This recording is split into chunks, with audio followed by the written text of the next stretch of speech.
কাজ শুরু হয়েও সম্পন্ন হলো না। অভিযোগ, দীর্ঘদিন ধরে বেহাল অবস্থায় রাস্তা। সমস্যায় নাগরিকরা, বিশেষ করে বর্ষার মরশুমে বেশি সমস্যায় পড়তে হয় লোকজনকে। এই ঘটনা কোথাও নয়, আগরতলা পুর নিগমের ৩৫ নম্বর ওয়ার্ড এলাকায়।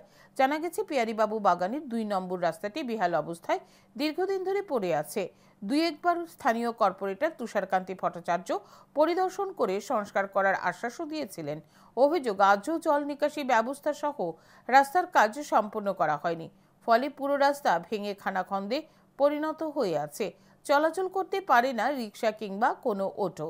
ভোগান্তির শিকার লোকজন। কর্পোরেটরের সঙ্গে দেখা করলেও কোনো কাজ হয়নি। নাগরিকরা বুঝতে পারছেন না কেন রাস্তাটির কাজ হচ্ছে না। এই অবস্থায় বর্ষার মরশুম শুরুর আগে ফের স্থানীয়রা আবেদন জানান ড্রেন সহ রাস্তা সংস্কার করার জন্য। পিয়ারীবাবুর বাগানের যে দ্বিতীয় গলিটা, এটা সবচেয়ে ডেঞ্জারাস স্থান হয়ে গেছে। এখানে প্রায় কিন্তু অ্যাক্সিডেন্ট হচ্ছে এবং আমরাও যে কোনো পেশেন্ট বা কিছু নিয়ে বেরোতে পারছি না।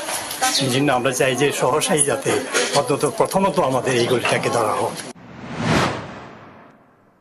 এই সমস্যাটা আমরা ওয়াটার লগিংটা দীর্ঘদিন ধরে ভুগছি, তার সাথে রয়েছে এই রাস্তার এই অবস্থা। এই আমাদের বক্তব্য, আমাদের অনুরোধ মাননীয় মেয়র মহাশয়কে, মাননীয় কর্পোরেটর মহাশয়কে এবং দপ্তরের মন্ত্রীকে যেন আমাদের রাস্তার কাজটা খুব সহসা ধরা হয় আমাদের এবং এই অবস্থা থেকে পরিত্রাণ দেওয়া হয়।